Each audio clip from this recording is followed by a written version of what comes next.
भारतात सर्वात जास्त खासदार देणाऱ्या राज्यामध्ये महाराष्ट्राचा दुसरा क्रमांक लागतो। त्यामुळे देशात पंतप्रधान मोदी आणि गृहमंत्री अमित शहा यांनी लोकसभा निवडणुकीत आपलं विशेष लक्ष महाराष्ट्रासह मुंबईकडे दिलं असून 5व्या टप्प्यातील मुंबईत होणाऱ्या मतदानाच्या धर्तीवर नाशिक आणि कल्याण येथील सभेनंतर मुंबईत पंतप्रधान मोदी यांचा रोड शो आयोजित करण्यात आला होता।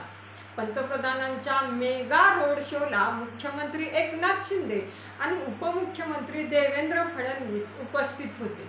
मात्र उपमुख्यमंत्री अजित पवार सहभागी नसल्यानं अनेक चर्चा सुरू झाल्या आहेत आणि यामध्ये नेमकं काय घडले तेच आपण या व्हिडिओमध्ये पाहणार आहोत। नमस्कार, मी भारती आणि तुम्ही पाहताय बोलहटके। अजित पवार गेले कुणीकडं? 5व्या टप्प्यात मुंबईत मतदान होणार आहे। महायुतीच्या उमेदवारांच्या प्रचारासाठी पंतप्रधान नरेंद्र मोदी यांचा मुंबईत घाटकोपर अशोक सिल्क मिल ते हवेली ब्रिज पर्यंतचा 2.5 किलोमीटरचा रोड शो पार पडला।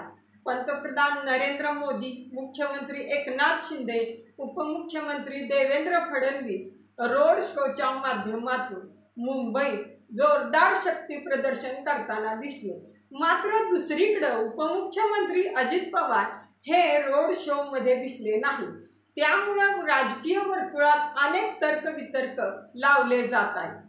4थ्या टप्प्यातील प्रचार सभांमध्ये उपमुख्यमंत्री अजित पवार यांनी सभांचा धडाका लावला होता। महायुतीच्या उमेदवाराच्या प्रचारासाठी बीड, चाकण, शिरूर, पुणे अशा विविध ठिकाणी सभा घेतल्या। मात्र गेल्या 3-4 दिवसापासून त्यांचा 5व्या टप्प्यातील उमेदवारांच्या प्रचारात सक्रिय सहभाग दिसत नाही।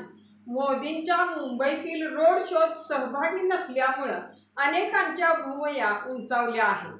यावर अजित पवार यांच्या नेतृत्वाखालील राष्ट्रवादी काँग्रेस पक्षाचे प्रवक्ता उमेश पाटील म्हणाले की उपमुख्यमंत्री अजित पवार यांना थ्रोट इन्फेक्शन झालं आहे, त्यांना आरामाची गरज आहे। उद्याच्या पंतप्रधान नरेंद्र मोदी यांच्या सभेत ते तुम्हाला दिसतील। तसंच त्यांना मोदी यांच्या रोड शो पासून दूर ठेवण्यात आलं नाही। अजित पवार यांच्यासारख्या मास लीडरला प्रचारापासून दूर ठेवून कोण स्वतःचं नुकसान करून घेईल असं म्हणत त्यांनी काँग्रेसवर पलटवार केलाय। उपमुख्यमंत्री अजित पवार यांच्याविषयी राजकीय अंदाज लावणं अवघड आहे। अजित पवार नाराज, अजित पवार नॉट रिचेबल, अजित पवार भेट देत नाहीत। एखाद्या महत्त्वाच्या शासकीय, राजकीय किंवा पवारांच्या कौटुंबिक कार्यक्रमात अजित पवार अनुपस्थित असले तर महाराष्ट्रभर चर्चा सुरू होतात।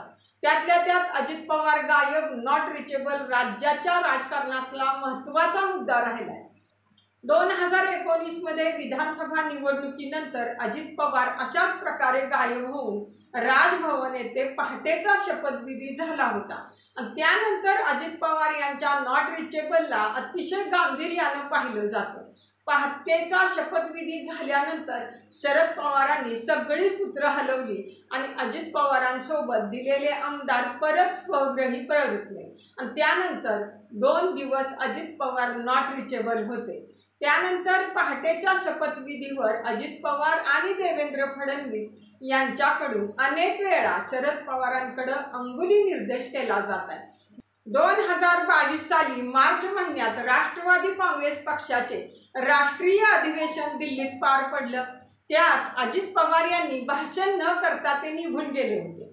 त्यावेळी अजित पवार नाराज असल्याच्या चर्चा झाल्या। मात्र आपण नाराज नसून वॉशरूमला जायचं नाही का, वेळेअभावी आपण भाषण केलं नसल्याचं कारण देत त्यांना मुंबईत पत्रकार परिषद घ्यावी लागली होती। शिर्डीत 4 आणि 5 नोव्हेंबर 2022 साली पक्षाचं अधिवेशन पार पडलं। त्याला देखील अजित पवार अनुपस्थित होते। याबाबत पत्रकार परिषद घेऊन आपण परदेश दौऱ्यावर होतो, माझ्या कार्यालयात संपर्क करून खात्री करून घेऊन मगच बातम्या चालवायला हव्या होत्या असं अजित पवार म्हणाले होते। 7 एप्रिल 2023 रोजी देखील अजित पवार नॉट रिचेबल झाले होते। पुण्यातील त्यांचे 2 दिवसाचे कार्यक्रम रद्द करण्यात आले होते आणि त्यानंतर 8 तारखेला एका शोरूमच्या उद्घाटनात ते दिसले होते। मी कुठेही गेलो नाही, पुण्यातच आहे. पित्ताचा त्रास असल्यामुळं आराम करत होतं असं त्यांनी सांगितलं होतं. काँग्रेसला आपला पराभव समोर दिसत आहे, त्यामुळं काँग्रेस पक्षाकडून अशा प्रकारची वक्तव्य उपमुख्यमंत्री अजित पवार यांच्या संदर्भात केली जात आहे. 5व्या टप्प्यात मुंबईतील 6 मतदारसंघात आणि धुळे, दिंडोरी, नाशिक, पालघर, भिवंडी, कल्याण, ठाणेमध्ये मतदान होणार आहे आणि यासाठी रणनीती आखली गेली आहे. उद्या महायुतीच्या सभेत उपमुख्यमंत्री अजित पवार तुम्हाला दिसतील असं प्रसाद लाड यांनी सांगितले. परंतु राजकीय विश्लेषक हेमंत देसाई म्हणाले की यापूर्वी पंतप्रधान नरेंद्र मोदी यांच्या कार्यक्रमात 2 वेळा उपमुख्यमंत्री अजित पवार सामील होऊ शकले नव्हते. पवार यांनी नंतर खुलासा दिला होता की नियोजित कार्यक्रमांमुळे मला उपस्थित राहता आलं नाही. आता कालच्या रोड शो दरम्यान अजित पवारांची अनुपस्थिती प्रकृतीच्या अस्वस्थतेचं कारण समोर येत आहे. परंतु राजकीय विश्लेषक हेमंत देसाई म्हणाले की यापूर्वी पंतप्रधान नरेंद्र मोदी यांच्या कार्यक्रमात 2 वेळा उपमुख्यमंत्री अजित पवार सामील होऊ शकले नव्हते. यावर त्यांनी नंतर खुलासा दिला होता की नियोजित कार्यक्रमामुळे मला उपस्थित राहता आलं नाही. आता कालच्या रोड शो दरम्यान अजित पवारांची अनुपस्थिती प्रकृतीच्या अस्वस्थतेचं कारण समोर येते, त्यामुळे त्या संदर्भात गैरसमज करणं योग्य होणार नाही. पण मुंबईतील रोड शो मध्ये अजित पवार नसणं हे स्वाभाविक आहे, कारण की माझ्या माहितीप्रमाणे मुंबईमध्ये राष्ट्रवादी काँग्रेस पक्षाचं अस्तित्व शून्य असल्याचा दावा हेमंत देसाई यांनी केलाय. भाजपाच्या मागण्यातून उपमुख्यमंत्री देवेंद्र फडणवीस यांनी एका वृत्तपत्राला दिलेल्या मुलाखतीमध्ये सांगितलं होतं की उपमुख्यमंत्री अजित पवार आमच्यासोबत आल्यामुळं आमचे कार्यकर्ते नाराज झाले होते. आम्ही त्यांची समजूत काढल्याचं ते म्हणाले. यापूर्वी देखील उपमुख्यमंत्री देवेंद्र फडणवीस म्हणाले की अजित पवार यांच्यासोबत आमची तडजोड असून नॅचरल युती ही एकनाथ शिंदे यांच्यासोबत आहे, त्यामुळे आपली मर्यादा सगळ्यांना माहीत आहे.